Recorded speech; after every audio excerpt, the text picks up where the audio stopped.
Okay, everybody, we're gonna get started here. I will entertain a motion to close to adjourn the closed hearing, closed session. Make a motion to close. Sorry. Yeah, I hear you, John. Yeah, we got you. Okay, thank you. There has been a motion made to adjourn the closed. I will second that. Is there any discussion? Hearing none, all those in favor of adjourning the closed session, signify by saying aye. Aye. Opposed? These guys need a couple of minute break. I'm sorry, but we're going to take a couple of minute break. Scott? Did you want a break? Yeah. Okay. These guys.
All right.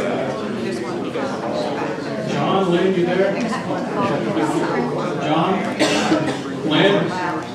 Okay. All right, we're calling the meeting to order. Thank y'all for being here tonight. We always start our meetings with the Pledge of Allegiance, and tonight it's going to be led by veteran Dr. Ben Weston. Yeah, we got it. His rank is Lieutenant Commander, that's LCDR, in the United States Naval Dental Corps. Service of 10 years. He served in Camp Lejeune, North Carolina, Norfolk, Virginia, USS Eisenhower, Naples, Italy, Navy Weapons Station, South Carolina. NAM Award in 2003 for overseeing construction of a new dental facility in Naples, and served in a secure communications facility in Larissa, Greece. Biggest reward, keeping our warfighters healthy and ready for duty. Mr. Weston, and if everybody will stand up and face the flag.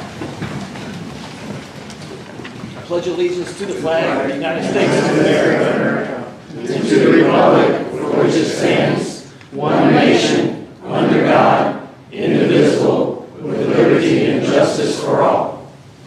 Thank you, Mr. Weston, for your service. Thank you.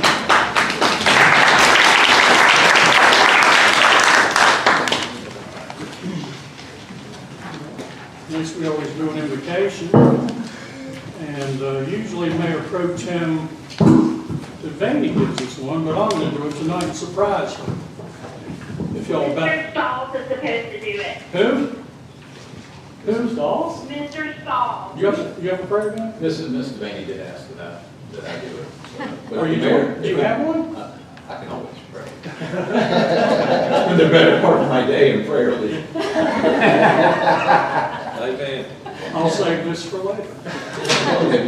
Yeah. If you come in the show preparing something, then absolutely. Miss Devaney, I'm gonna. We'll have dueling prayers. How about that? There you go. If everybody will bow their head, let's get this going here. Heavenly Father, we thank you for providing to us another beautiful day, a gift as we come together as a community seeking your wisdom and guidance. Please protect our first responders and men and women in service wherever they may be. Grant us clarity in our decisions, compassion for the needs of our citizens, and the strength to lead them with integrity. Help us to work collaboratively for the common good and the future of Summerfield. May our hearts be open to your will and be a source of hope and unity in our town. We trust in your divine plan and ask for your blessings to be upon us. In your name we pray. Amen. Amen. Well done, Mr. Mayor. Thank you. All right, next we go to the introductions. We're going to start on the left. Leah Rucker, Town Clerk. Jacob Sutter, Parks and Recreation. John Doggett. Heath Clay. Lee Haywood. Kyle Stalls. Ashley Anderson, Town Attorney. George Rollins, Town Manager. Okay, have to, dog follow. We're getting to it. we're getting to it. We have two joining us by phone tonight. Mayor Pro Tem Devaney and Councilmember Hamilton.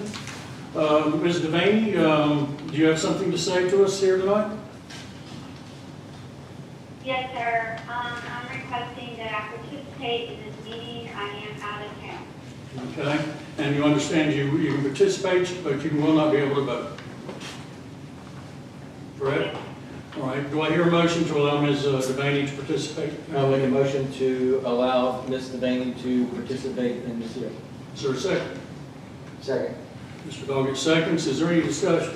Hearing none. All those in favor allowing Ms. Devaney to participate in the meeting tonight, signify by saying aye. Aye. Opposed? You're in, Lynn. So the next one, John or Mr. Hamilton, are you there? Okay, do you have something to say? Yeah, I'm putting favorably due to medical issues next to this meeting. Okay, due to medical issues. Is there a motion to allow Mr. Hamilton to participate in the meeting? Mr. Mayor, I'll make a motion to allow Mr. Hamilton to participate in our hearing. Okay, is there a second? Second. All those, is there any discussion? All those in favor signify by saying aye. Aye. Opposed? Mr. Hamilton, you may participate, and of course, like Ms. Devaney, will not be able to vote, but you are in. Thank you, Mr. Hamilton. Thank you, Mayor. Thank you. All right, now I'll entertain a vote on the agenda. I'll entertain a motion Mr. Mayor, I'd like to make a motion to pursue the public hearing to 5A and postpone the rest of the agenda through item 12, going straight into item 13 until next week when we're all here together. Council is unable, some of our council is unable to attend in person, and we have items in this agenda and some that could be added that really need some further discussion and clarification. That's my motion. If I understand it correctly, you're wanting to amend the agenda, and from after 5A, everything occurring after 5A until next Tuesday. Is that what I'm understanding? That is correct, Mr. Mayor. All right. Is there a second to this motion? I'll second. Mr. Doggett seconds it. And is there any discussion? Hearing none, all those in favor of moving anything after 5A to next week's meeting signify by saying aye. Aye. Opposed? The motion passes unanimously. All right. Announcements and recognitions is next. We're going to go around the room. Mr. Doggett, do you have any announcements? Well, believe it or not, Ned gave me a list. So, I believe it. movies in the park that was supposed to happen August 8th, have been postponed, and no date's been picked yet. So go to the website to view the calendar for all upcoming events and calendar for committee meetings. Music in the Park, the Band of Roosters, Friday, August the 28th at 6 p.m. Touch a Truck, Saturday, October the 3rd at 10 a.m. There's a recycling event being scheduled at this time. She also wanted everybody to know that they are looking for committee members for the Founders Day committee and have one seat available for the History Committee. Thank you. Mr. Clay, do you have any announcements? Oh, Bandera. Tomorrow they're setting one of the bathrooms. So- Both of that. Two of the bathrooms, sorry. They're setting 2 bathrooms tomorrow at Bandera. You were out. Oh, yeah, I was out there too, sorry. Park looks great. I think Palmer's here. She's gonna talk a little bit about it. The trails are beautiful. I think there's some stuff that we need to discuss next week about Bandera and things that we can do to make it look a little better.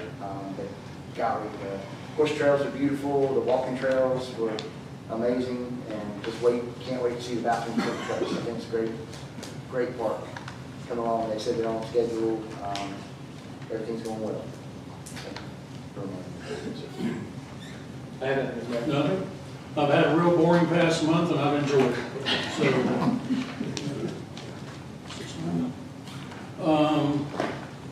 let me back up a minute. I was going to do this. I told Mayor Pro Tem that I would do this in falsetto voice, but I'm not going to do that to you, Lynn. Lynn always does the Summerfield calendar, and I'm going to continue that tradition. Our calendar this month is August 17th, starting at 6, the Finance Committee at Town Hall. August 18th at 6, Town Council Workshop. August 20th at 9 o'clock, Summerfield Senior Men Coffee and Conversations, right here at the Community Center. August 20th at 10:30 a.m., Senior Rural Outreach Luncheon at the Community Center, right here. August 24th, 6 p.m., Planning Board meeting, right here. August 26th, 6 p.m., Trails and Open Space Committee, that's at Town Hall. August 27th at 6:30 p.m., History Committee meeting at Town Hall.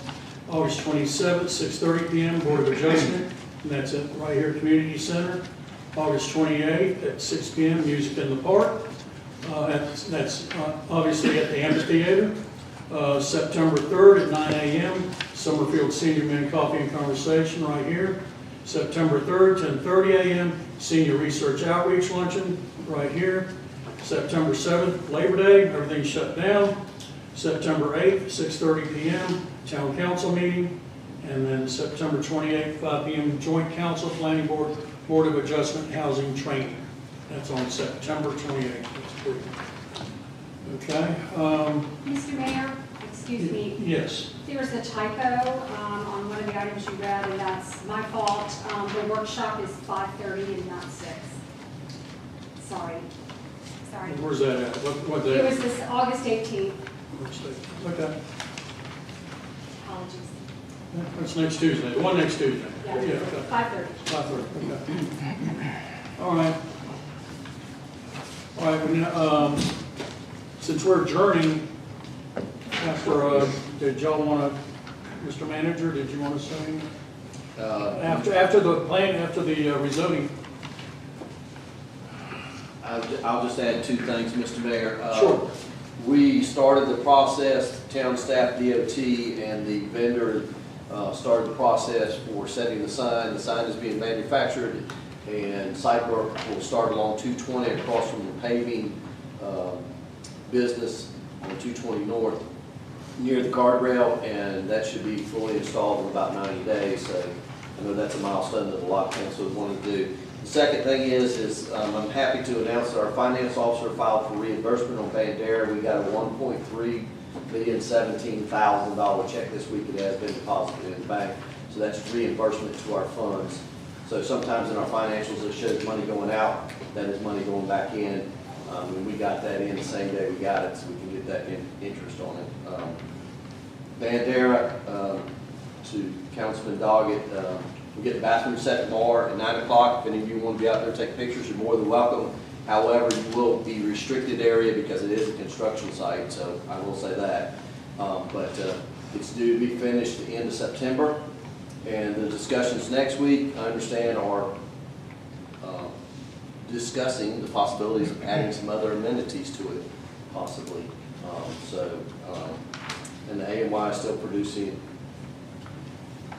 progressing along for that. So we'll have a more in-depth update here in the next 30, 45 days. That's all I have. Where'd the compensation come from? The county, it's ARPA funding. From the county? It was ARPA funding that they had committed to the project, and we have to spend our money first, and then they reimburse it. And so that was a big check coming in. Well, I bet you they squealed about it. They sent it in the mail, believe it or not. In one of those tear-off things like you get a $1 rebate check, I was shocked when I opened it, so. For deposit only, did you write that on the back? Yes, sir. We go into our public comments, limited to 3 minutes per speaker. And I don't know, I think these sort of got mixed up. So I'm just going to pick out the first one I have here, and that's Ms. Gail Dunn.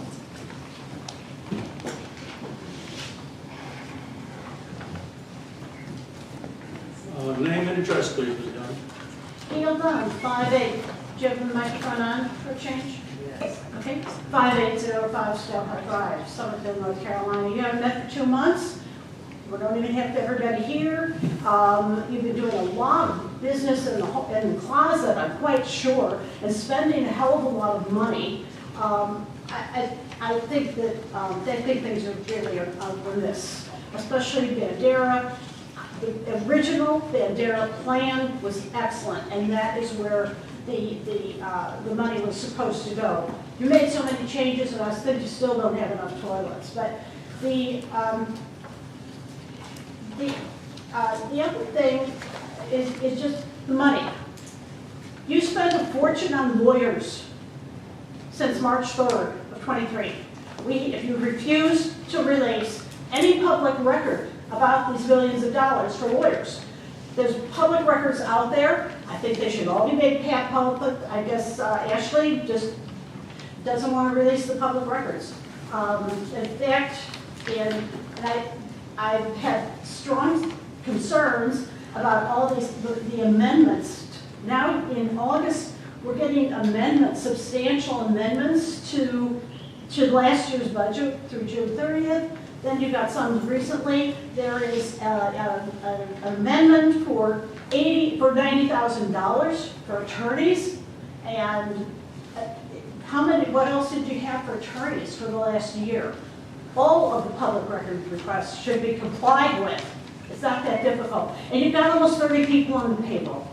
So I don't understand why these things aren't getting done. And the fact that this was put out after 2 months, You got all these, everything's on the consent agenda. All these contracts, millions of dollars, and it's all on a consent agenda. Because the last thing you're gonna do is let the taxpayers know what you're doing, and that's what's wrong.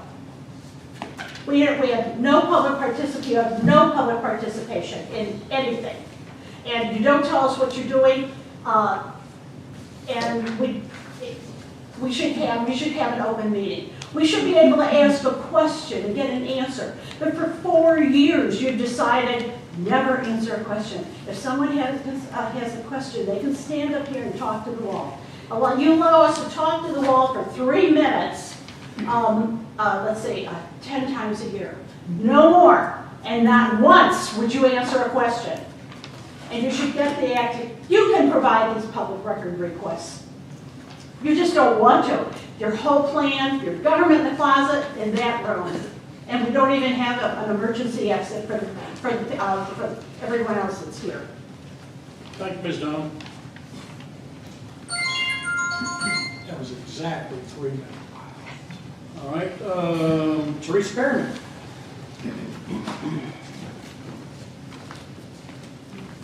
Teresa Perryman, 7401 Green Holland Drive. First thing I want to say is eminent domain, eminent domain, eminent domain. I think it's wrong. And the second thing is, I noticed y'all excused Lynn from voting tonight, but you don't check into that to see if you have to give a reason why she's not voting. I believe that's, y'all are supposed to state why. If you would check into that, please. Actually, I should be looking at the attorney and ask the attorney that.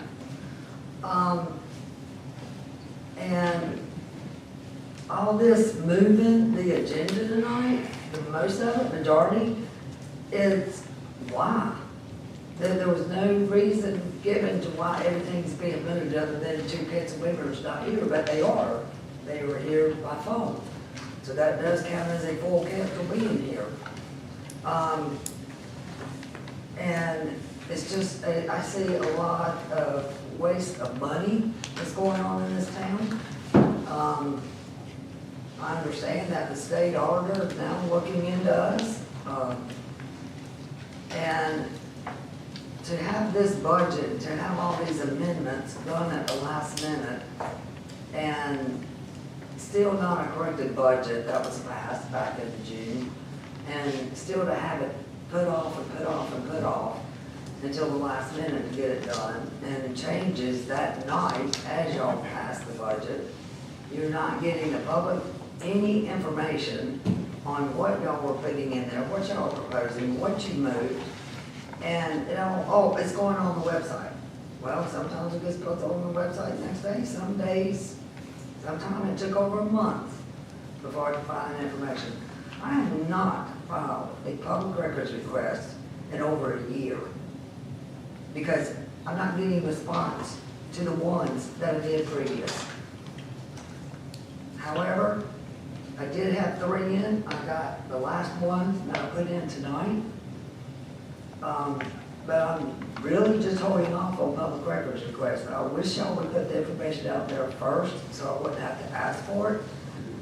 I should be getting the same packet that y'all get. That is state law. This stuff passing out and you get it at the meetings.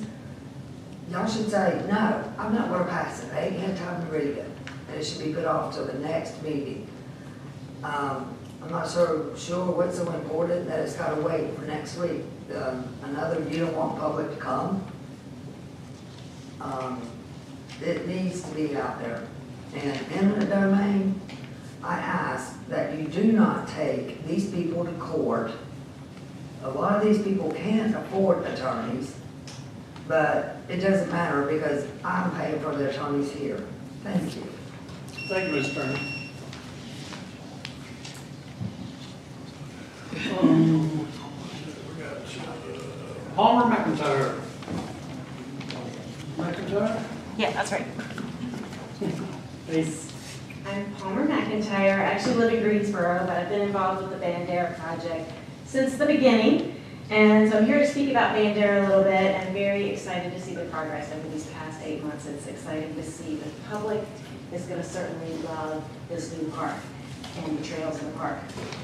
So I've been out on the new greenway a few times in these recent weeks, and it is beautiful, and it's very well constructed, including the grading and the culverts that have been installed. So the greenway is budgeted to be surfaced just up until just after the first culvert, so right kind of when you get into the woods from the parking areas. And that leaves 4,800 and some feet of unsurfaced dirt that the greenway would remain.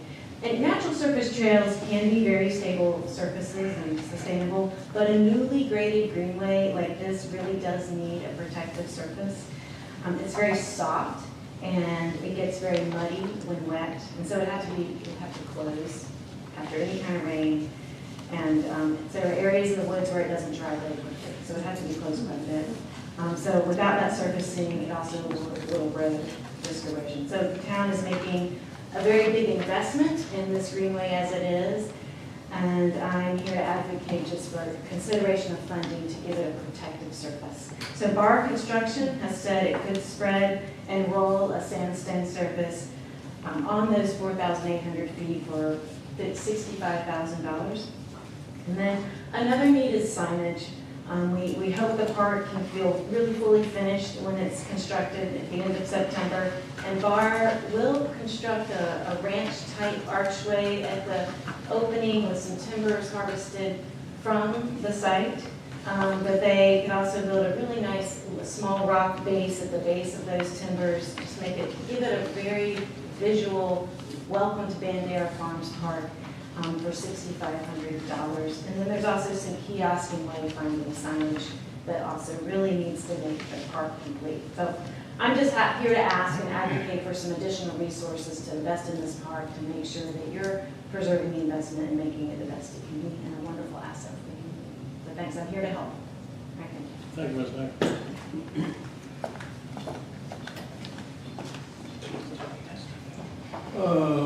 Brian Laney.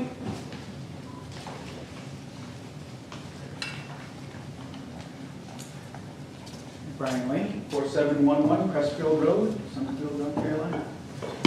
I am so excited about Bandera, the AMY, I can't tell you. It's just so exciting to think about.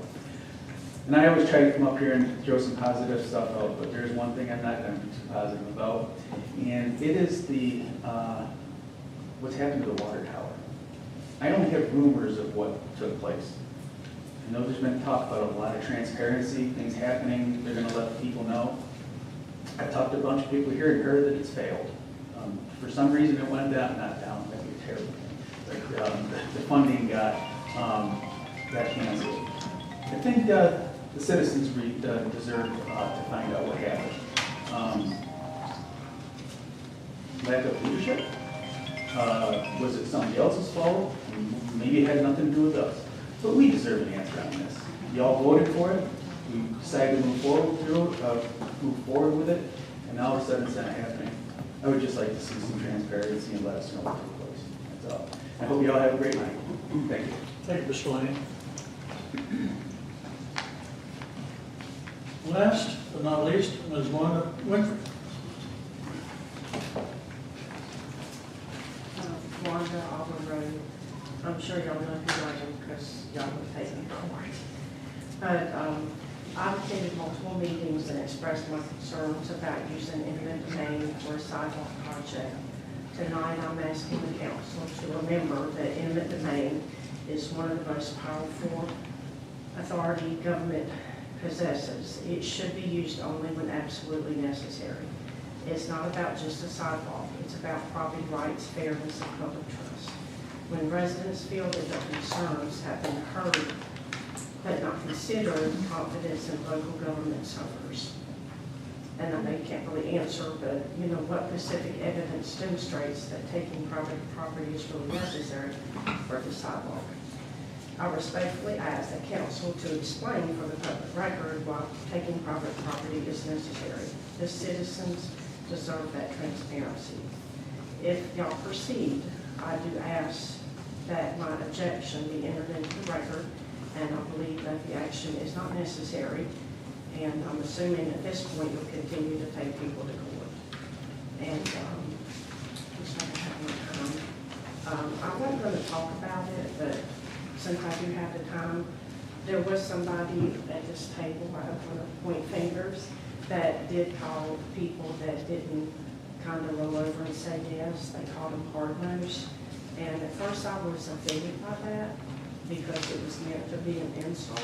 But it's actually a compliment, you know, to feel something and feel strong enough and stand for people.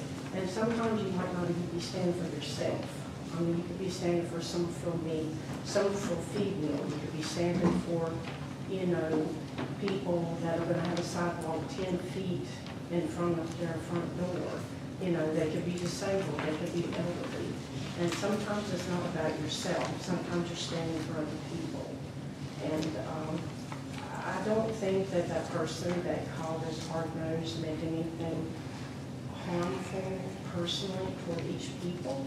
But I do want to say that it did hurt my feelings, but I understand it's not personal, and I forgive that person, you know, for doing that. But I guess that's all. I guess I can 30 more seconds. Anyway, once you do eminent domain, I just want to say you can't really go back from that. Thank you, Ms. Winfrey. Is there anybody else that would like to come up and speak? More once, twice? Yes, sir. Here's your chance. Got 3 minutes. Are you here just for a public comment? No, we're here for the zoning hearing. Okay, that's coming up. Okay. That's coming up. All right. Seeing none, we're going to close the public comments portion of our meeting, and we're going to go into the public hearing. And to do that, we're going to hear from our planner. Is that correct? You're going to come up and give us an overview, and we'll go from there. Justin Snyder. You want applause? Where's the visuals? Do I need to open? Wait, where's the visuals for us? The screen, you've got one, but you know, there's usually a screen over here. Go ahead, Justin. So, yeah, you won't open the So public you hearing. don't want us to know anything, right? There's nothing on that screen, Well, actually. that comes after, You don't want us to know anything, you know, just. that comes after him. That's, I'm telling you. Yep. It was on the email that went out. All right, we're gonna go ahead and open up the public hearing. Is there, Okay. I'll entertain a motion to open up the public hearing. I make a motion to go into public hearing, Mr. Mayor. Is there a second? Second. Any discussion? Hearing none, the public hearing is now open. Go ahead. Oh. So this is rezoning request RZ03-2026. Property is located at 7600 Millbrook Road and 7604 Sarah Marie Drive at the southern terminus of Millbrook Road, which is approximately 1,200 feet southeast of its intersection of Scalesville Road. Guilford County tax parcel number is 1466607, 1466638. This is a request to rezone approximately 106.1 acres of land from agricultural to RS and RS30, which is a residential legacy zoning, to the RS zone, which is single-family residential with 40,000 square foot lot sizes. The purpose of the rezoning would be to allow the applicant to potentially create a subdivision, although the subdivision has not been fully designed at this point or engineered. The RS district, as I mentioned, allows lots to be 40,000 square feet, which is similar in size to lots that are in Angels Landing subdivision to the east, as well as Elmhurst Estates to the south. And due to the topographic and environmental constraints, the overall density of the site, if developed as RS, could be quite a bit lower than 1 lot per acre. Based on the sketch plan that was provided by the applicant, which again is not a consideration in this rezoning, but which would provide an example of how the property could eventually be developed, it does appear that the density on the site, knowing those environmental constraints, would be more like half a lot per acre. The sketch plan provided does maximize the use of available property and preserves the sensitive areas on the site. And of note, there are streams and steep slopes, which creates issues for adjacent connectivity, so that probably only about 3 or 4 estate lots would be available to connect to Sarah Drive, which is to the east. I'd also like to note that there are improvements that would be needed to Millbrook Road, which is currently a substandard NCDOT road, but any improvements to the road would be reviewed as part of the subdivision and commercial driveway permitting processes and would be placed solely within the NCDOT driveway. The well and septic capabilities would then be reviewed by Gilbert County Environmental Health during that subdivision application process. The existing land uses on this property, the property is it's currently developed with a single-family home as well as an equestrian facility, which would be allowed to remain under an existing special use permit if the applicant so desired. Special use permit would not be impacted by changes in the underlying zoning to the property. Surrounding land uses to the north is single-family residential, to the south, single-family residential, to the east, single-family residential, and to the west, single-family residential, as well as agricultural. Staff would also note that there is a legal airstrip that exists approximately 600 feet west of the subject property, and the landing approach is in proximity to some of the proposed lots on the sketch plan. However, because the plan has not fully been engineered or designed, and because the zoning is not currently in place, there's no telling how the ultimate design of the subdivision would be at this point. There are no inventory historic resources on or adjacent to the subject property. There are no cemeteries located on or adjacent to the subject property. As far as emergency response, this would be in the Summerfield Fire Protection District, and it's approximately 2.3 miles from the nearest station. The water and sewer systems would be private well and septic. And then, as I mentioned previously, the layout and soils for any new lots would need to be evaluated and approved by Gilbert County Environmental Health as part of any subdivision planning process. For transportation, existing conditions, Millbrook Road is a proposed collector road for the adopted collector street and thoroughfare plan. However, due to topographic and stream buffer restraints, it would very likely not be able to be constructed as such. Sarah Drive is a local residential road. Sarah Marie Drive is a local residential road. As far as proposed improvements, there are none as part of this rezoning application. However, any access to Millbrook Road or Sarah Drive would need to be evaluated by staff and NCDOT. Millbrook Road specifically would need to be upgraded to NCDOT standards to accommodate any subdivision traffic on the road. And there is no traffic volume data available for any of the roads that are adjacent to the subdivision or proposed rezone, excuse me. School impacts, if it developed as a subdivision, a major subdivision, there would be minor impacts anticipated in the public school system.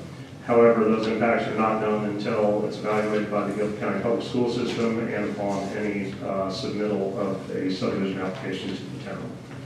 Topography of the site, it's moderately sloping from north to south and moderately to severely sloping from west to east. There's no regulated 100-year special flood hazard area on the property per the effective firm maps. However, there are mapped wetlands on the southern and eastern portions of the tract for the National Wetlands Inventory. The property is located within the NPDES watershed area and is subject to those rules. There do also appear to be those mapped streams per the USGS and soil survey maps of the county, as well as a pond. Those features would require buffering for the town's stormwater ordinance. The Summerfield Comprehensive Plan from 2010 recommends that this area be low-density single-family residential. Specifically, Policy Area 6, appropriate housing and residential development. Common objective states that Summerfield's appealing residential areas exemplified by neighborhoods set among expanses of open space, woodlands, and pastures shall continue to be a defining attribute of the community. To accommodate housing for younger families and senior citizens while promoting and protecting the rural character, the inclusion in residential development of smaller single-family detached homes should be encouraged over twin and other multi-unit residential buildings. Walkable, bikeable neighborhoods are favored. An open system of pedestrian and bicycle-friendly streets should work together with a network of greenway trails to connect neighborhoods with each other and with the rest of the town. The housing and residential development policies, Policy 6.1, residential development in Summerfield should remain mostly low-density single-family detached housing. Appropriate instances for other housing forms, such as small attached and accessory housing, should also be fostered to meet a variety of housing needs. Policy 6.2, a variety of housing types and sizes should be provided within the general bounds of large developments.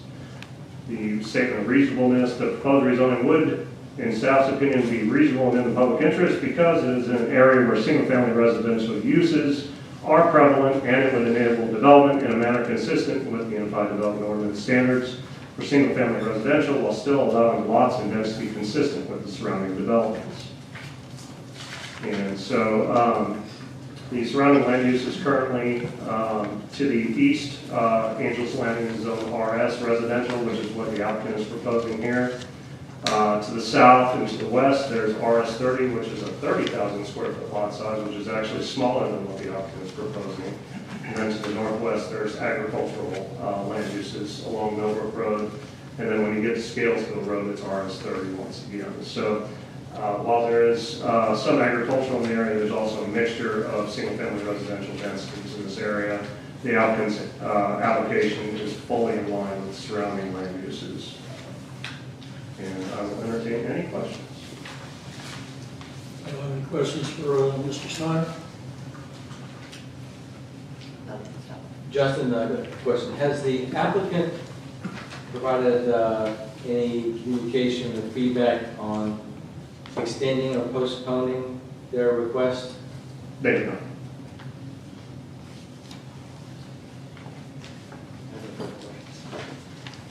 Mr. Dollar?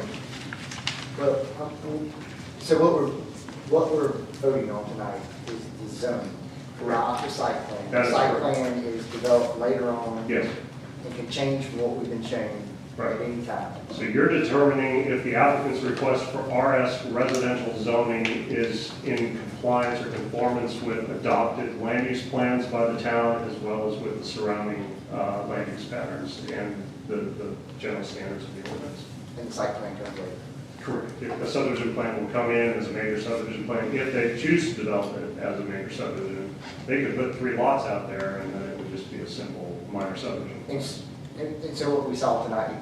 or It's what we- just an example of how. So it can change. It could absolutely change. Okay. Mr. Snyder, is it required that the applicant submit a sketch plan at this stage of the request? A sketch plan is typically requested as part of any major rezoning application of a certain size, so yes, as well as an environmental inventory, which they've given.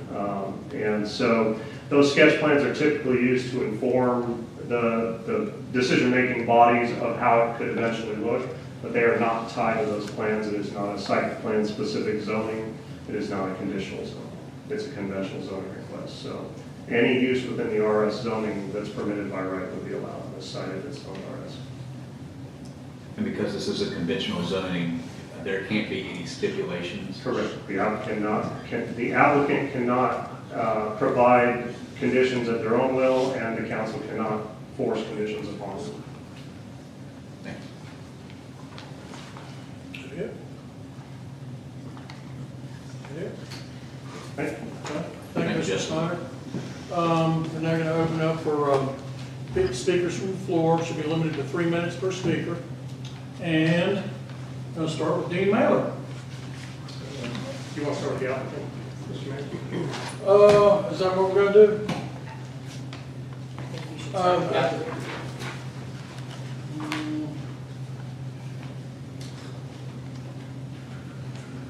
Okay. Allow the applicant a few minutes. Okay, I see what you're saying. Sorry. The applicant, it's Mr. Kerman. There we go.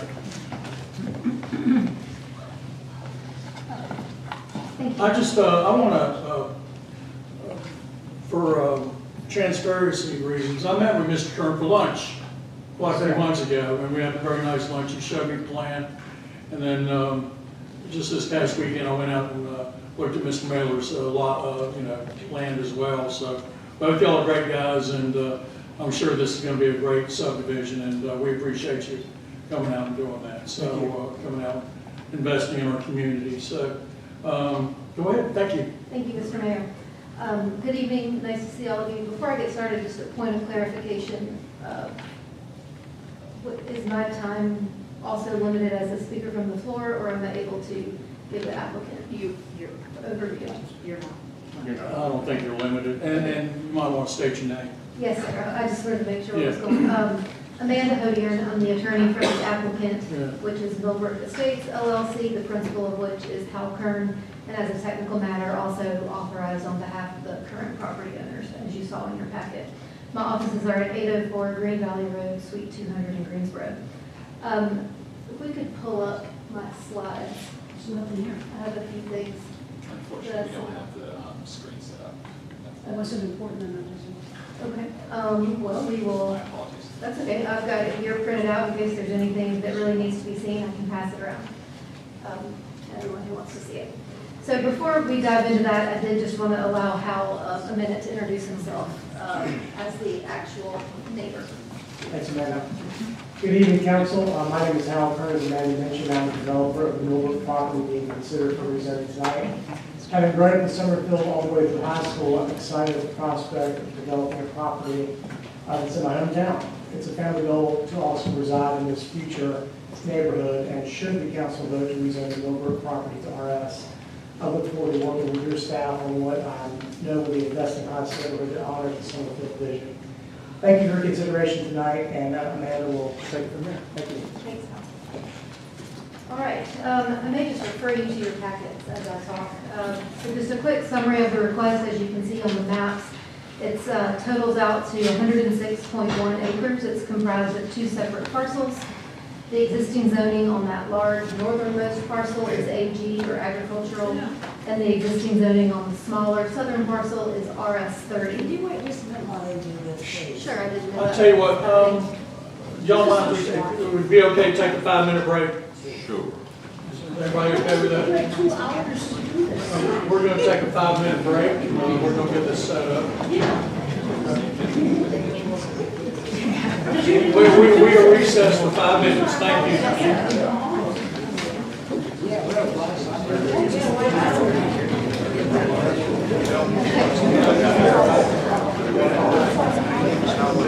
You were just getting into it.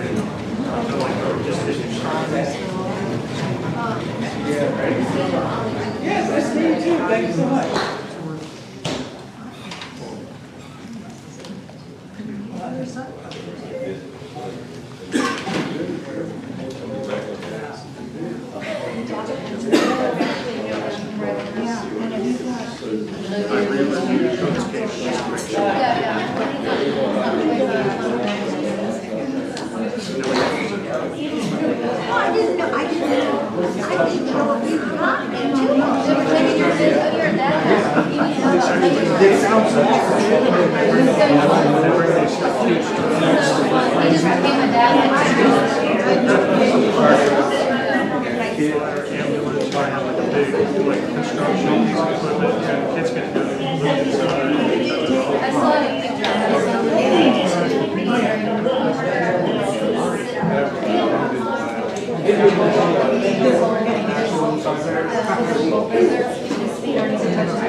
come back in if we could go to the first slide. Thank you. All right, so just a quick summary of the request to remind us all what we are and are not looking at tonight. The scope, 106.1 total acres comprised of those two separate parcels. Existing zoning is AG on the northern big parcel, RS30, which is that old legacy zoning district on the southern parcel. The proposed zoning is one comprehensive unified zoning district of RS, which we'll look at in a moment. Of course, that's under your new zoning ordinance. That's your residential district for these larger lots. The reason for this request, the intended use that Mr. Kern has for the property, he has it under contract, is for a single-family residential subdivision, single-family detached large lot subdivision. Using 40,000 square foot lots, that's what's prescribed by the RS zoning district. We do have what I like to call a yield study plan. I think Councilperson Stalls, you were asking about this. You know, what is the plan? What is it not? Why do we include it? I think it's included, you know, I feel like it is a nice tool for transparency. When we have the public meeting, everybody wants to know, you know, what could happen here? What is the highest extent of what could go here? So I always advise my clients, while it's simply an illustration, a representation, let's go ahead and show the full yield study, because I believe it's always better to do less than what you showed than do more. So that's why you'll hear me refer to it as the yield study. That's what, when a developer puts a piece of property under contract, they call somebody like the engineer, say, hey, what could I do here? That's what you'll get. A yield study is if everything went perfectly. So our yield study is showing 50 lots. Those are spread out on either side of that stream feature that we're going to look at. So your access comes only via Millbrook Road from the north and from Sarah Drive to the east, with no connections between the two. So they're separated on either side of that large stream feature, and there's no access coming from Elmhurst Estates. So no connectivity from Sarah Marie. That's a little confusing. Sarah, not Sarah Marie. And it works out to less than half a unit per acre, even if everything went perfectly under that yield study scenario, 0.44 units an acre, as you heard from Mr. Snyder. So we go to the next slide. Looking at the subject property, this is just what we just talked about. Two parcels, larger, smaller. The Millbrook Road comes down from the north. This is oriented north-south. And then you've got the subdivision Angels Landing. To the east, you see Sarah Drive is what comes in and serves that northern wooded portion of the property. And we'll talk about how that played out in our yield study. And if we look to the next slide, just again looking at the built environment land use pattern, you see a lot of agricultural property. You see subdivisions, Elmhurst Estates, Angels Landing. You see Scalesville Road, which has some churches, some businesses, more farming uses, more residential uses. You all are familiar with the area. But just to visually emphasize and lift up the point that Mr. Snyder made, that this large lot, single-family subdivision really does drop in nicely as a land use with your existing land use pattern out here. So looking at the next slide, the existing zoning pattern. So as you know, with your reasonableness and consistency statements that you have to make, one of the prongs that you're supposed to analyze there is the land use pattern consistency. So when we look at that, what that really means is the zoning pattern. We're not looking at micro uses under each zoning district, we're looking at the land use pattern, what could happen here from the zoning. And so looking at the red stars, that's our subject properties. The green one, of course, is AG currently. The bottom yellow one is that RS30. And again, we're asking to make all of that unified into that RS district, which means the large 40,000 square foot lots. That's slightly larger than that yellow, what Elmhurst is zoned for, with 30,000. It exactly matches what Angels Landing is zoned for in that cream or taupe color to the east. And it is right in between the rural residential district, which requires 60,000 square feet, and that smaller district of RS30 that you used to have. So I give you that comparison, and you can see it there from your table, where it looks at how RS is compared against your former districts of RS40 and RS30. How does that line up? Well, it lines up exactly harmonious with RS40 acre lots. Is what that it should be synonymous with. Bigger than RS30, smaller than rural residential. So if we could look at the next slide, please. Again, just lifting up the compatibility here of the zoning district. These are your dimensional standards. So you can see while the minimum lot size goes up a little bit in ag and rural residential, the other dimensional items do not, which means that you still have nice wide lot frontages along the street, the public road. You still have large setbacks so that you don't have houses too close together or too pulled up to the street.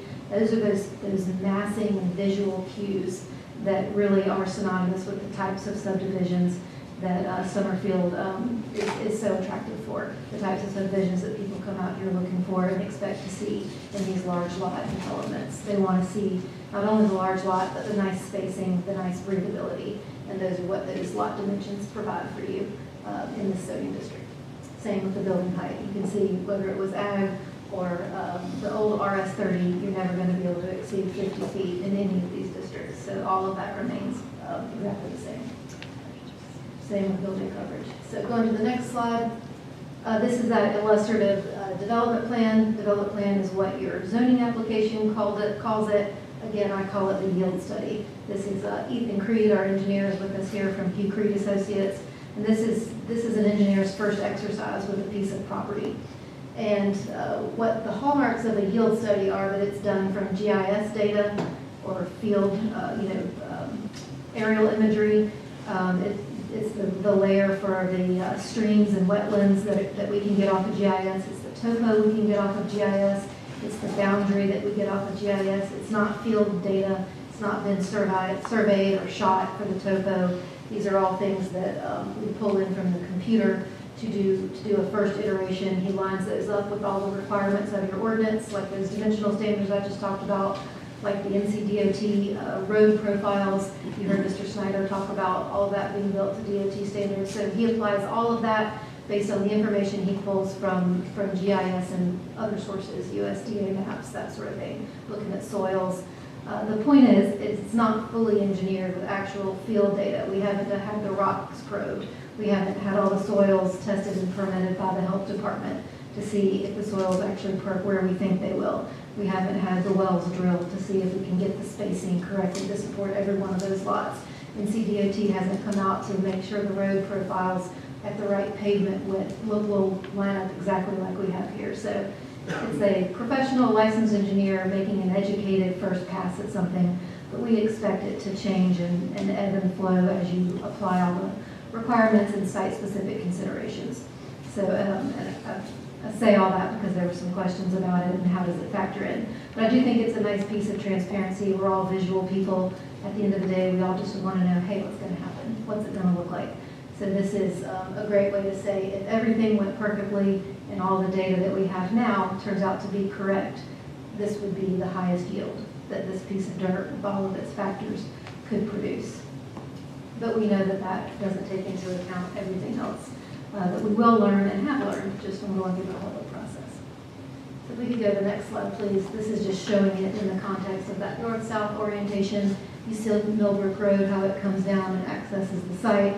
You see Angels Landing, Sarah Drive from the east coming in, accessing just a 4-lot cul-de-sac. We've got some steep terrain back there. Maybe that turns out to only be 2 or 3 lots. But the point is, it's just Sarah Drive accessing that one little cul-de-sac area. It's not feeding back down to the Millbrook part. You also will note preservation of that big stream corridor that separates Angels Landing from the balance of this property, and the wetlands, pond, and stream to the south, separating this from Elmhurst Estates. You'll also notice no connectivity to Elmhurst Estates over on Sarah Marie Drive.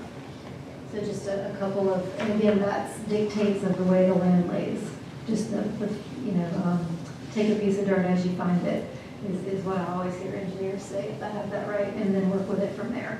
And so those are a few dictates we get just from those basic elements. Going to the next slide. Consistency with the comprehensive plan. Of course, this is your first prong of your analysis, looking at that reasonableness and consistency. Mr. Snyder went over this. We know that the future land use map calls for it to be low density residential, large lot, 40,000 square feet. Of course, this directly comports with that directive. But a comp plan is much more than just future land use. It's also a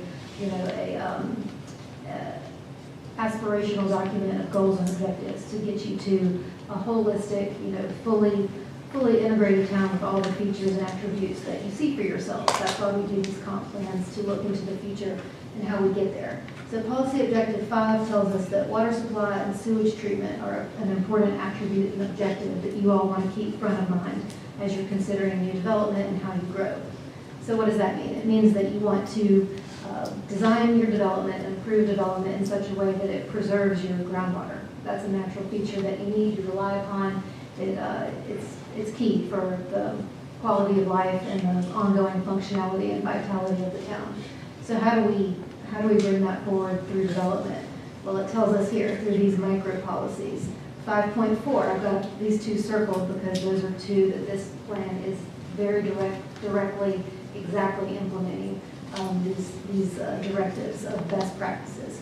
Preserve and protect recharge to the groundwater system and balance supply and demand by using domestic wastewater systems. That means not a packaged treatment plant, not some sort of off-site, heater utility contract that comes in and does any kind of managed septic program. This is just on-site septic systems, what probably most people in Summerville are familiar with. Keep that up. That is the best way to manage that recharge according to this directive, based on all the research that went into it. So that's what this proposal does. We're not proposing any kind of innovative or new creative way to manage septic. Again, looking at another directive here is to conserve tree cover and add associated forest floor debris. If I can get that out. Avoidance of curb and gutter, because that's more impervious surface, right? Preservation of open space, and basically designing your built-upon area in a way that minimizes your impervious surface, preserves the natural conveyance of water flows, so we're not rerouting it, making new channels of conveyance, of drainage, and we're working with the land instead of against it, I think is the most simplistic way to say that. So we do that by being very low density and having low built-upon area, which this subdivision does both. If we can go to the next slide. Really getting into that, because not only is it in your comp plan, but we heard a lot about this at our public meeting. So I did want to make sure that we spent some time understanding that that was a directive we took to heart when we designed this and looked at, yes, we want a yield study that shows what we can do, but we want it to be true to the directives and the things that are important to the town. So again, private septic systems, we didn't look at doing, small lots all clustered over here and then sending all the wastewater to one place. We kept it all private septic systems. Now, there may be a special purpose lot that might be, 50 yards away, but it'll be owned by one owner. It goes with their house lot, and it's their own designated septic system. So on-site private septic. Extremely low density that preserves the groundwater recharge by keeping that impervious surface low, which means you have more green penetratable surface for the stormwater to seep down and recharge the aquifer like it has always done. No curb and gutter, that's how you preserve those natural, familiar, tried and true, been there forever natural waterways. We're not rerouting, piping, sending water uphill, collecting it somewhere, and then trying to trickle it back out, in a new way. We're going to let the water go where it wants to go as much as possible as we manage other things like the road profile and lot compaction, that sort of thing. But that's that no curb and gutter. Significant contiguous open space. By not trying to cross over that stream corridor that you saw, and just going ahead and saying, hey, we're not going to connect that. We preserve that whole area undisturbed. So all that topography remains in place, all that tree cover remains in place, all that forest floor debris remains in place that we just learned is important. Private wells, so we're not doing large, what they call daily use more than 10,000 gallons per day wells, because those have to go deeper. They can have more of an impact on the aquifer, so we're staying away from that. These will be small, private, what's deemed shallow residential wells, because those are less impact. And of course, full administration and compliance with Guilford County Health Department and DEQ standards, meaning we don't just go out and drill 50 wells. Those have to be done in compliance with all the regulations, all the features and oversight that safeguards that process. If we can't get to a well or we can't support it, then that lot gets lost. That's why there's such a difference between a yield study and an actual preliminary subdivision plan. Institutional oversight is in place for groundwater. That was a question we had at our meeting. That's great that you're doing best management, but who's watching this? Like, who's watching the ticker? So I looked into that. Guilford County Environmental Health does have a monitoring protocol and management requirements in place, and of course that is who would be providing these wells for you. And NCDEQ has a monitoring protocol. You actually have a monitoring well just down the road here in Jack Dent Park. So what that is they are measuring the water levels in that aquifer and tracking it year over year, rainfall after rainfall. Where is it in this drought compared to that drought? How quickly did it recharge back then? Are we matching those same recharge rates? So that we have, long-standing data and many data points to understand before there's a problem if we're heading into a problem, because we have that historical data that tells us what it should do and how that aquifer should behave. And it's also, we're part of, NCDEQ is a member of the National Groundwater Monitoring Network, which was established under the Secure Water Act, and that's just a more national, regional level best management, monitoring, again, more data points, making sure that we're not falling behind, making sure we're not seeing odd trends in the data that should give us a warning sign because, oh, wow, they saw that in Alabama last year, and here's what it meant there. So it's sharing knowledge and information to, again, make sure that this is part of a larger oversight, and that if it does become a problem, we know about it before it's upon us. So I was pleased to find that we here on part of North Carolina are part of all that and have the benefit of all that knowledge. Looking at the next policy objective, you heard about this from Mr. Schneider. Policy objective area 6 is about appropriate housing and residential development. And this is really what guides that future land use designation of low density residential. It's because Summerfield is known, exemplified is the word the plan uses, by neighborhoods set amongst expanses of open space, woodlands, and pastures.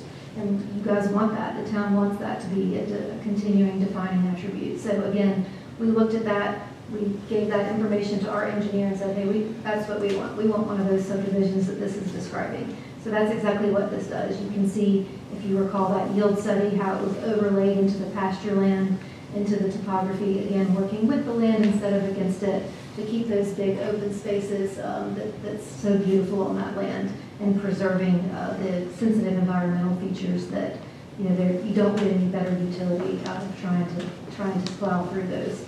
Just keep them and be one of the types of subdivisions that the land tells us you guys want. So low density, single family detached, that's 6.1. That's exactly what we're proposing. With this zoning, variety of housing types, the way you have more variety is to actually have housing stock, have more things for buyers to go look at as they want to move within Summerfield or to Summerfield. So there has to be, some development and growth to keep that stock available. And then 6.4 is open space residential development or green space development, meaning let's not try to use every bit of the land in every possible way. Let's try to balance that with a neighborhood that when you step back and look at it, you still see a lot of open space, you see a lot of green space, you see those pastures, you see those rolling fields, you see those forestry covers that really are the hallmarks of our community. Let's keep that in place. And so certainly by looking for that RNS 40,000 square feet, and by not maxing out those lots, keeping those attributes in place that I've talked about, that's how we are delivering on 6.4 here. So if we go to the next slide, please. Next steps. I believe you asked about this, Councilman Doggett. What are we talking about tonight versus what would happen later if this zoning were to be approved? I always like to say this is the best way I think of it. Zoning is only permission to try, right?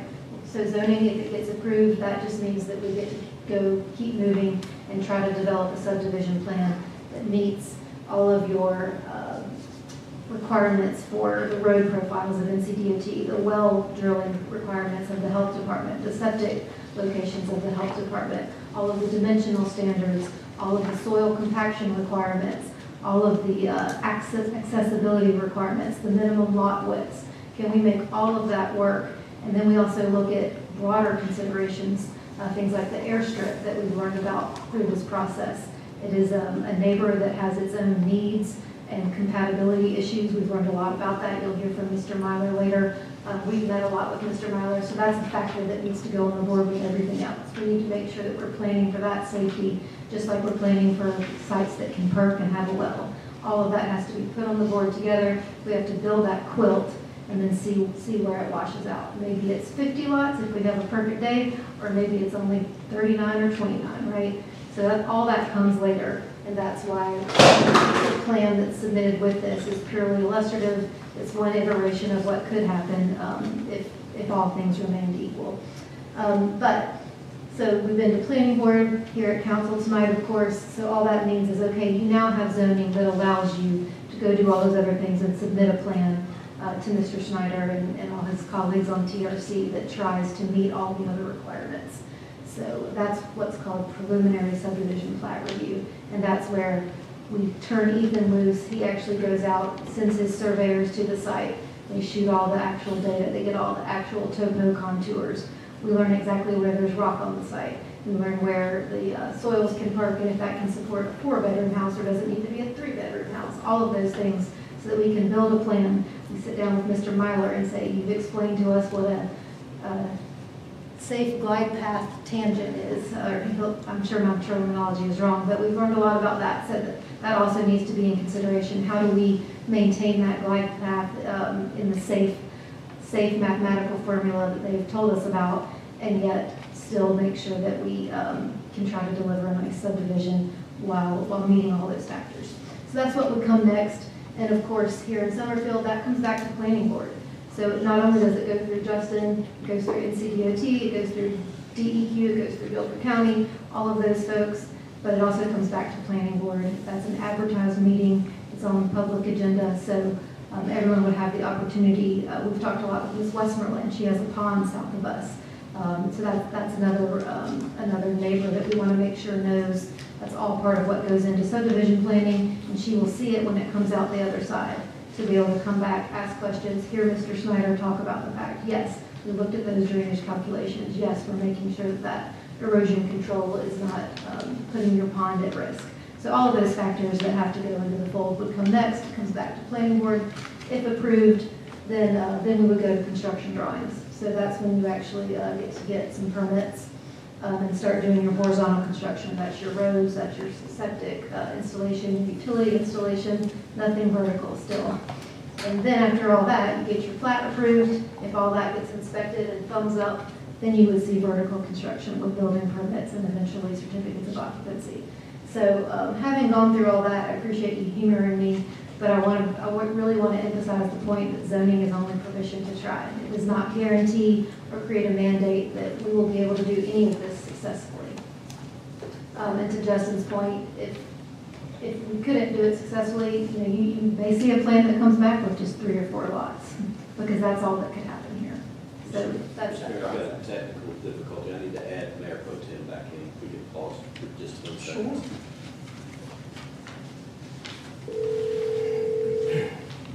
Hello? Mayor Pro Tem, you back with us? Hello? Yes, sir, thank you. Mr. Hamilton, you still there? I am here. Okay, thank you. Okay, we good?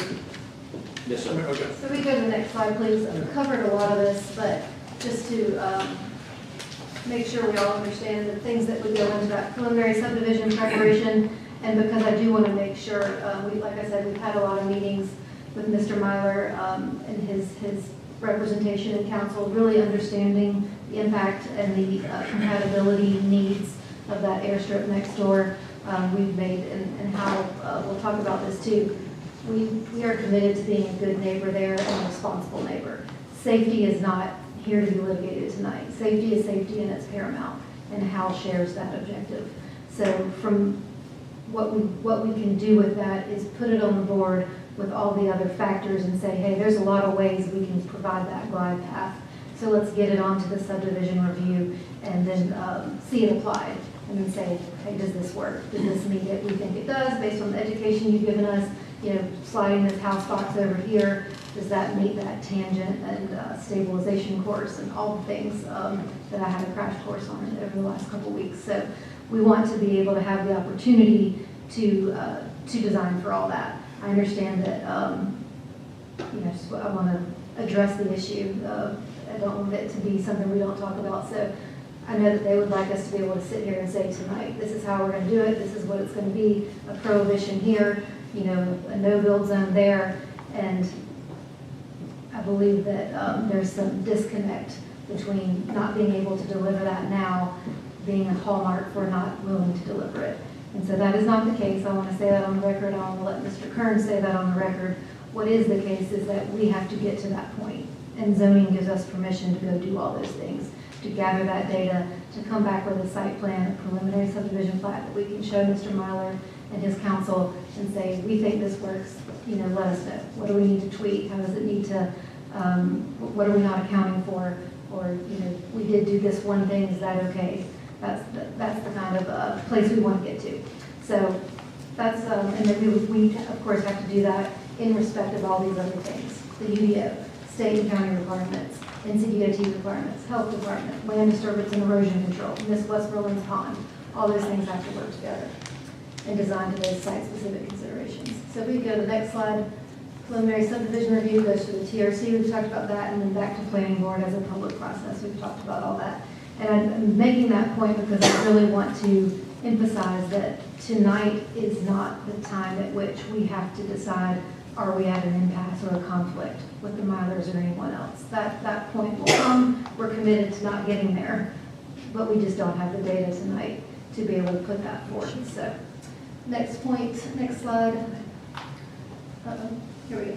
So to summarize again, bringing it back to your 160D analysis that you have to do, is it reasonable and does it meet your consistency comprehensive plan? We've talked about the plan consistency, applying the guidance of your future land use, low density residential. We've got that. We've got the policy objectives of 5 and 6, which we talked about ad nauseum. 5 being the wastewater and groundwater preservation, and 6 being the housing typology and format. Reasonableness, compatibility and harmonious land use pattern. That's that zoning map we looked at, dropping in RS right into that mixture with the same dimensional standards of everything around it. So I would argue certainly that's de facto harmonious.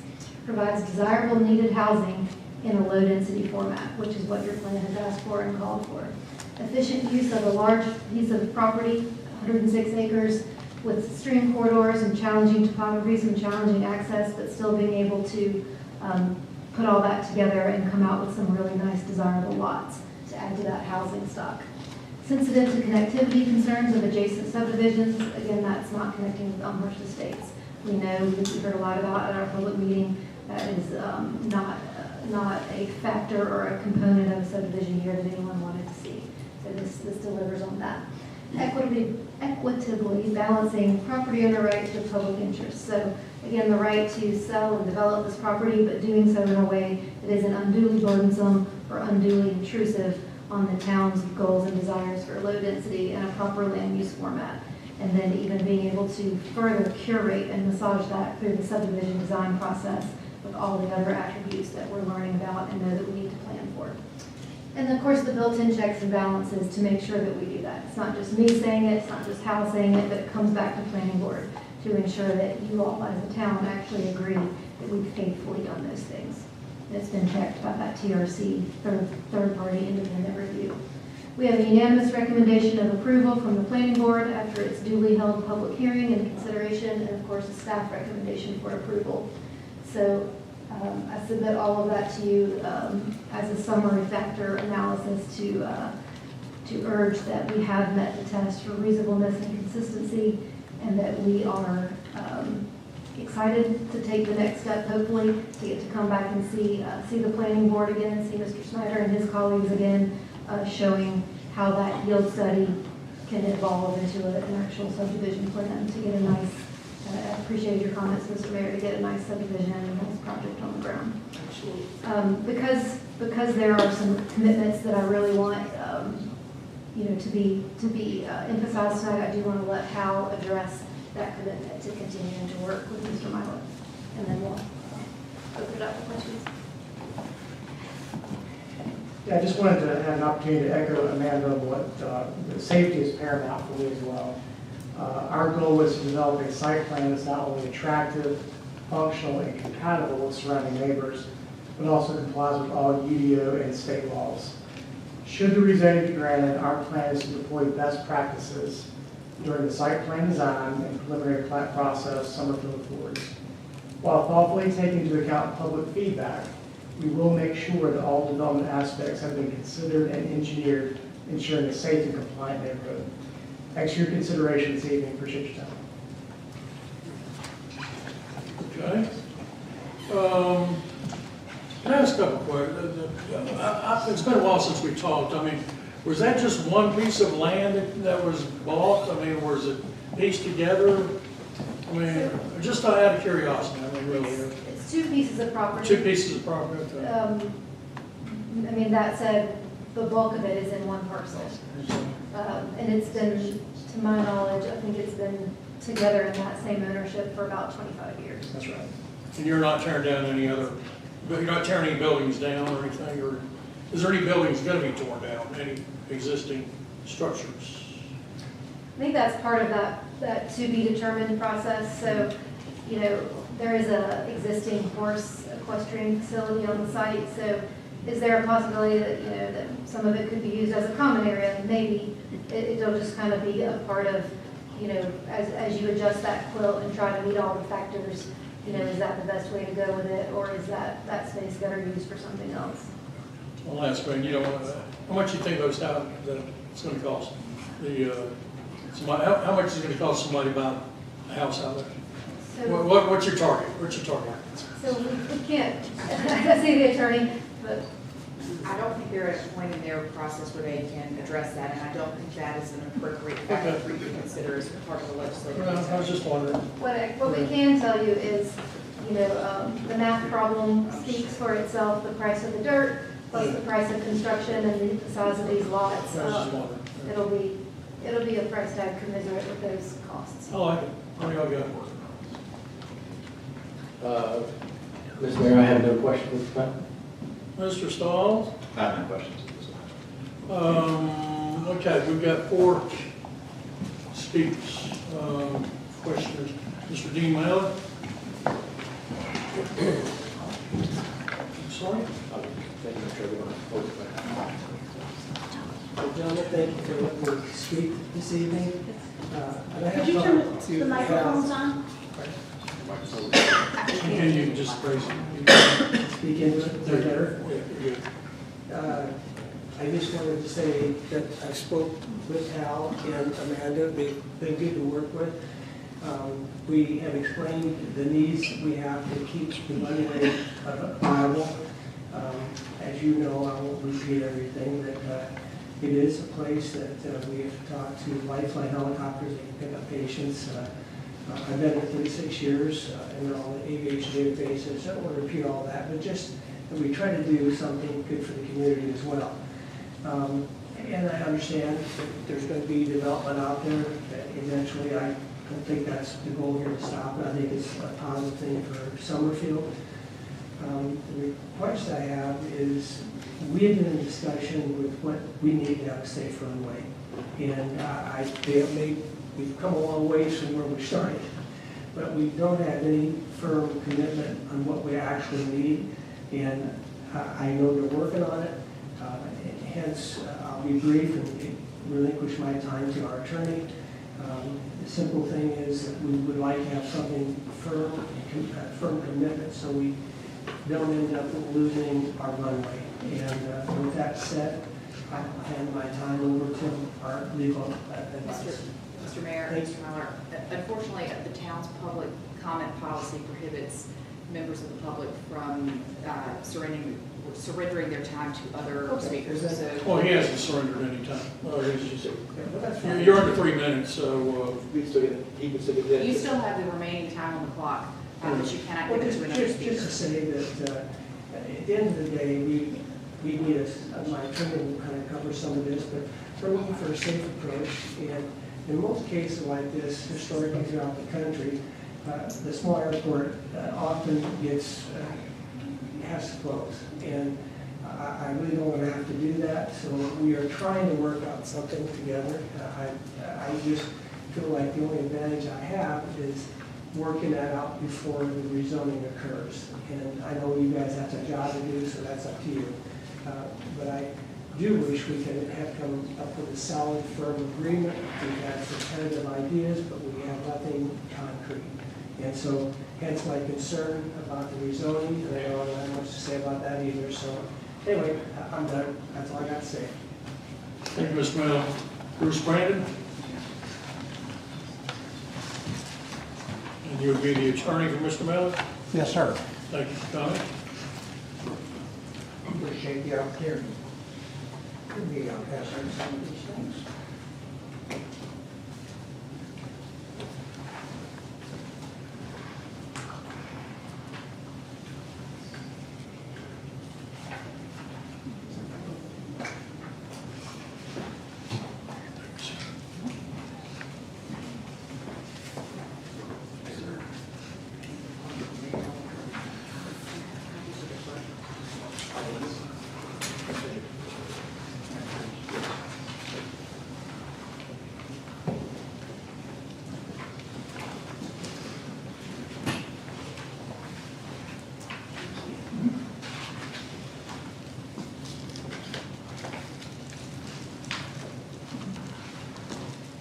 Good evening, I'm Bruce Brennan, the Milers.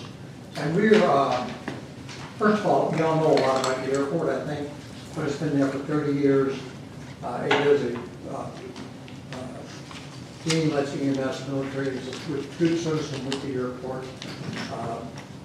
The concern we have is the momentum gets going, and all of a sudden the airport goes away, but the law says otherwise. And so what we're trying to do is be proactive in preventing litigation. If we get it straightened before it's done, we're going to have a problem. And it's something you can't really negotiate in the sense of the airplane is, it's physics. The airplane flies according to the rules of physics, not the rules of man, and they're inviolate. And so all we've asked for, if we get the thing going, please, to the next slide. I think in General Statutes, Chapter 63, it says it's interest in the red there, therefore it's not in the interest of the public health and safety or general welfare to create an airport hazard. All right, which makes common sense, except the NIMBYs come down and say, oh, we knew about the airport, we don't want it anymore. And so we need to have the right to use it. And if you go to the next slide, please. It makes a misdemeanor crime to obstruct takeoffs and landings at an airport. Okay, and it says private airports as well, specifically. And all we're asking for is the physics. We've given it to Hal and Amanda. The physics says what we have. On the next slide, please. That's the runway, and you can see the yellow line that extends. That's the glide path we're asking for. It's not very much. It's only 1,300 feet. That's what, 4 miles. And most of the land, 600 feet of the 1,300 feet, is Dr. Milers. So we're not asking for much, except that is the way it has to be. Physics demands that that be the way the takeoff and landings occur. You have no choice. And to try and negotiate, I don't know what there is to negotiate. I mean, the physics don't change. Okay, you can go to the next slide, please. Okay, this is a simple thing that the FAA put out for safety. And it talks about the visual approach, and Dean does visual approaches to his airport. And it says that you need a glide path of roughly 3-degree glide slope, or 20 to 1 on the ratio. And what we've done is, you can go to the next slide. You can see there where it describes that. And now the risk factor, hold on just one second to do it. If you look up at the top center, you see how the risk factor goes up with that. I'm sorry, sir, time limit's up. I think we get the point, though. I mean, hopefully, y'all can come to an agreement somewhere down the road, but that's really not what this hearing is about. This hearing is about the zoning, and this here is for another day, I believe. So, but we do understand your concern, and we're going to have to move on. Thank you for your Well, can I just respond very quickly to that? A couple of seconds, really. Well, I think they had 10, 15, 20 minutes there. But anyway, really quick. All we're asking, and you question when someone won't say what the law is, if you want to just do the next 2 slides read.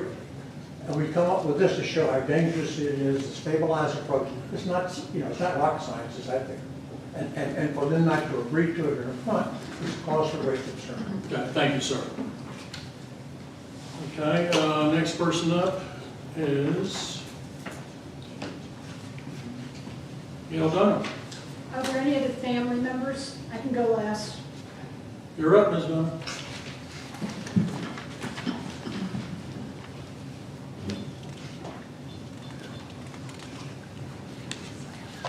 I would prefer that you were talking to family members.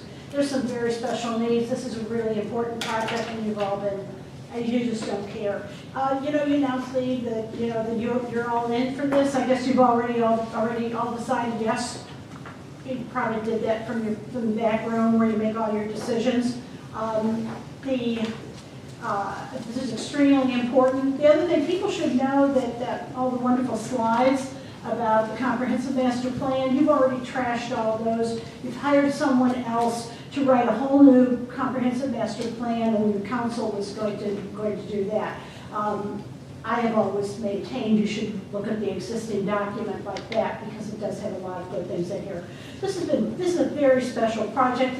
This is not, you have not been fair, you have not been honest, you have not been legal to the developer, the owner, the property owner, or anyone in the area. Just give us the, just go ahead, we'll do the zoning and bring in the bulldozers. I mean, that is the attitude. The first meeting where people get together, most productive, yeah, town no-shows. Oh, the family, oh yeah, some of those property owners, let them just talk to each other. You don't have any time because you spend it all on that. And that should have been where professionals were there talking with people before you got this far. I do think the attorney, she's done a wonderful job, but you didn't even have this ready to go. You know, you really don't care. And when people wanted to get together, the town has a sign that no one can read, and you have the dates on it, and the family, some of the residents, they moved it, because you put it where no one would see it, and they moved it so that people knew about the meeting. And then the planner says, oh, that's illegal, so you cannot touch it, you can't move a sign. We have a sign over here for no eminent domain, and the planner went out there and rounded up 30 of private properties, and he said, oh, that's political. No, it's not, it's freedom of speech.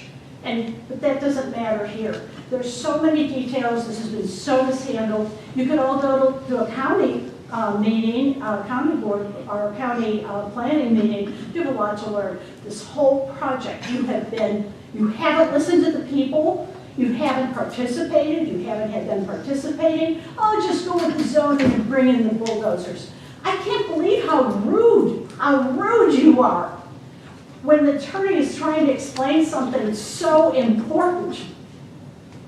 But, you know, you've already got your minds all made up, just rubber stamp it. Yes, this is the government behind closed doors, so this is our secret government. You can't ask a question. You said you can't answer a question. I think the attorney should review her policy where there's no questions allowed in public. Thank you, Ms. Dunham. Barbara Westmoreland. I'm Barbara Westmoreland, and I live at 7604 Martha Lynn Place. The lake is mine. It's 8 acres, and most of it is connected to the property across. There's very little land that separates us, and I am concerned about the sewer and the water and the runoff. They say they're going to take care of it, and I hope they will, but I just wanted to voice my concerns about the whole thing. And, you know, since we don't have a definite what's going over there, who knows? The other plan was 80-some houses over there. So with 50 houses draining into my lake, it's going to be probably a problem.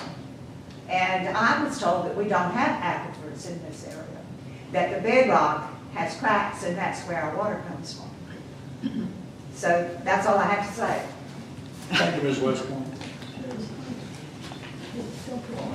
Is there anybody else that would like to speak on this rezoning? I'll give you 3 minutes.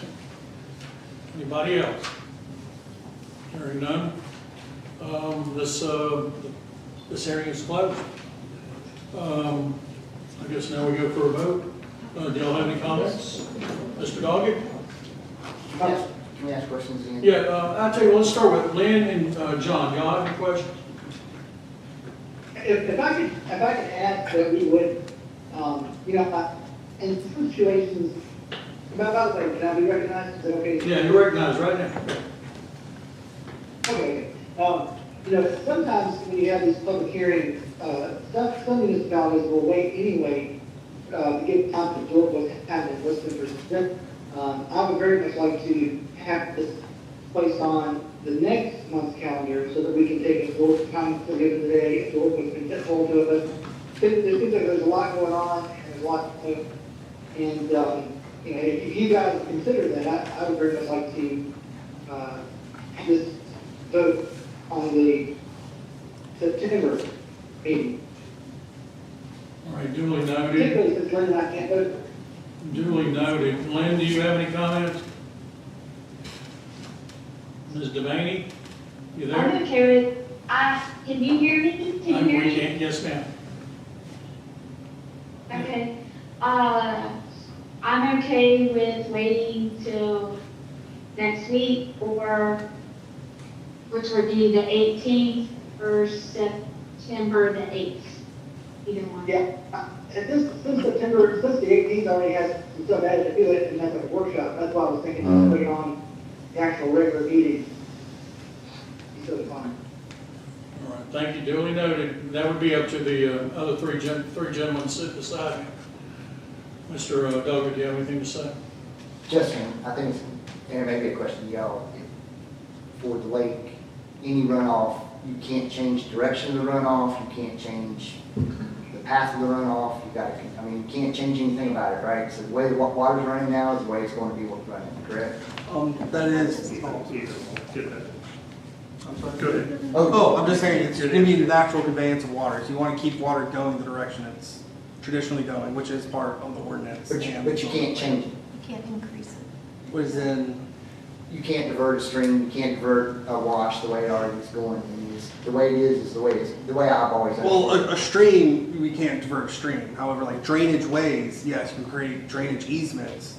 But however, that's not, traditionally you want water to go naturally where it's always gone. You don't, because then when you start moving watershed areas, it creates further impacts. Okay. But typically you want to keep water going the way it wants to go. Okay. Where are we going with that?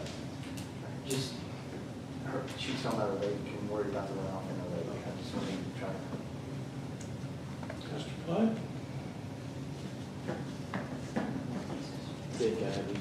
I don't think we have any questions, right? Mr. Stahl?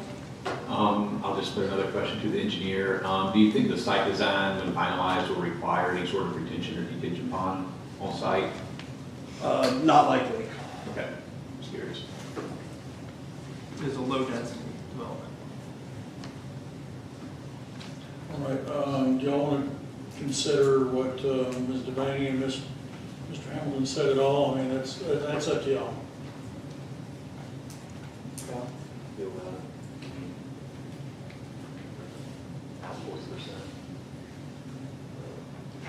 We're missing 40% of the. We can't hear you. No one can hear you. I'm sorry, Thank you. very sorry. No, you're not, sir. What do y'all want to do? And since we have a meeting scheduled for next week and we don't have to table it for an entire month, I'm okay with tabling it until next week if that workshop is an accessible time for us to pick it up. Next week is filling up.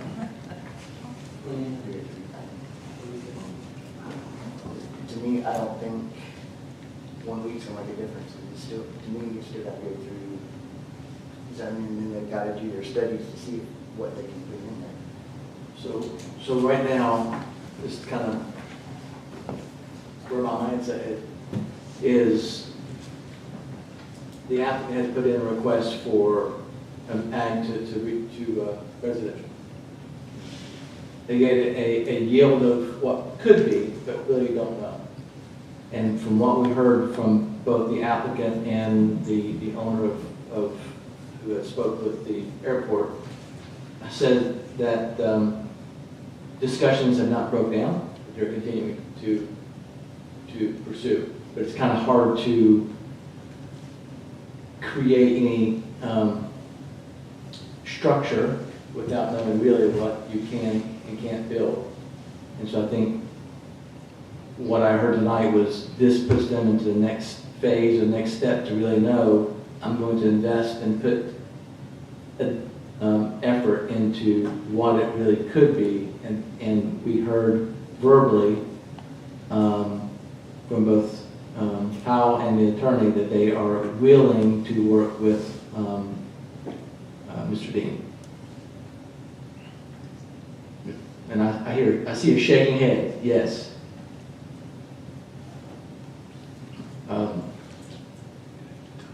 I think in the spirit of what we have heard through our community and our country, is there is a housing crisis.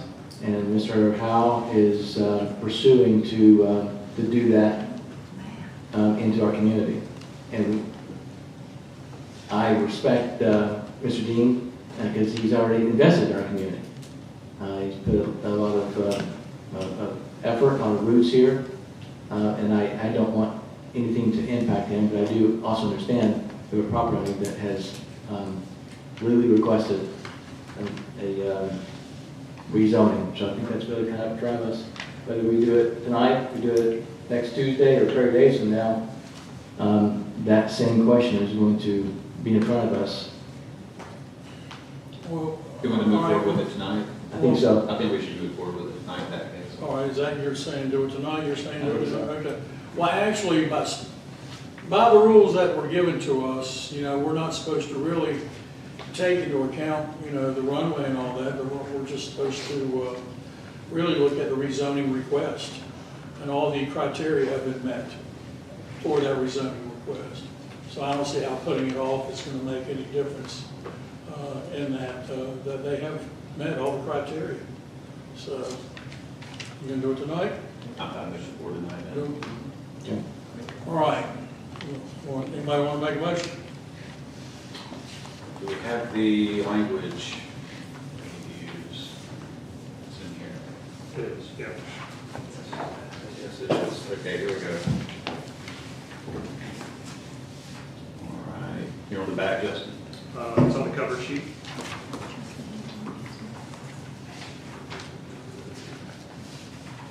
Here we go. Yeah. Did Justin write it up? He's very tricky, Maybe. so watch out when you're reading it. I was thinking about doing it. We're going to talk later. Okay, Mr. Mayor, I move to accept and adopt RZ 03-2026 as presented. This proposed rezoning action is reasonable and in the public interest because it is in an area where single-family residential uses are prevalent, and it will enable development in a manner consistent with the Unified Development Ordinance standards for single-family residential while still allowing lots and density consistent with surrounding development. The request is consistent with the Summerfield Comprehensive Plan 2010 designation of low-density single-family residential policies 6.1 and 6.2 as enumerated in the staff report land use analysis. Is there a second? I'll second. Is there any discussion? Keeping with open space. Is there any, well, I realize it's probably done, by the way, this is John speaking. Is there any way to make a request to remove that portion of land from rezoning because of safety concerns? Justin? He's shaking his head. No. Which way is it shaking? No. In the negative. Okay, is that it? Is that in the discussion? Yeah, I mean, I just think that right, yeah, I would prefer to have more time with it, but okay. Keeping with open spaces and farmlands in our town is really important to me, but I have a legal duty to follow the rules. I understand this request has been met with some pushback from surrounding neighbors, and it's my hope that the developer will, in good faith, work with them as this moves forward. when a rezoning request meets every standard set by our UDO, I can't vote against it just because I don't like it. Any other discussion? Time for a vote. All those in favor of the Well, motion? well, Mr. Mayor, if I can walk through the reasoning, I spent this morning out at Mr. Myler's property, also spent all on time in Justin's office, and we tried to keep it brief, to keep attorney's fees down, call with, Ms. Anderson. Really trying to evaluate what is the town's role here, because, this Summerfield, so we of course have the land use dispute. So trying to hash out exactly what is the town's role, what can the town impose, what limitations are placed on us. These decisions kind of normally make themselves once you start looking at all the limitations that are placed on the elected body. And so, of course, there is a dispute between, the potential use of this land and the neighbor. I don't have any recourse for denying the rezoning of the land because it is in compliance with what we have envisioned for the area. We can't say, this is going to be single-family residential at this density and then come back and say, actually, there's this other thing that's come up. The comprehensive plan was put together by citizens. That was the vision established for the area. So figuring out what exactly is the role of the town in this is a negotiation that is going to happen between neighbors, and the town is not in a position to act as a mediator with the final design of what goes there. Am I correct, Ms. Anderson? Tell us, please, the plan. That is not the decision that is before you I know. tonight. So, Yes. yeah, it's not our role. Right now. Yes, we are simply discussing, should the land be rezoned in this way, not how do we mitigate any negative externalities of a rezone. Correct. Okay. This is complicated. If I'm understanding Thank what you. you're asking, I think yeah. So, I don't, again. We're voting on a rezoning request. Yes. Not disagreements between the landowners. Yes. In that respect, you're right. Okay. Once again, I'll call for, is everybody done? Once again, I'll call for a vote. All those in favor of the motion to rezone, signify by saying aye. Aye. Opposed? Motion carries. Okay, I think that's it. I will second that. Okay, all those in favor? Aye. We are adjourned.